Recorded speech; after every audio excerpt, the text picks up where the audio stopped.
బతికి 60-70 సంవత్సరాల చిన్న కాలంలో ఎవరెవరి గురించి ఆలోచనలు పెట్టుకొని ఎవరెవరి గురించి ఆలోచిస్తూ వాళ్ళ మీద పంతాలు, వాళ్ళ మీద పట్టింపులు, వాళ్ళ మీద వీళ్ళ మీద మనం మాట్లాడుకోవడం, ఇవన్నీ పనికిరానివి, దేనికి పనికిరానివి. జీవితంలో 2 ఉంటాయి, అవసరమైనవి, అనవసరమైనవి. చెప్పండి, ఏంటి 2?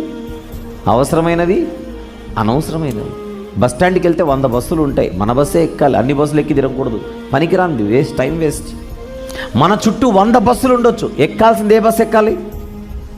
మన బస్సే ఎక్కాలి, మన ఊరికి వెళ్ళేది ఎక్కాలి. ఈ ప్రపంచంలో మనం బతికేటప్పుడు మన చుట్టూ ఎన్నో ఉంటాయి, అన్నీ పట్టించుకోకూడదు. అన్నీ పట్టించుకోకూడదు. మనం పరలోకానికి వెళ్ళడానికి ఏం పట్టించుకుంటే బాగుంటుందో అవే పట్టించుకోవాలి.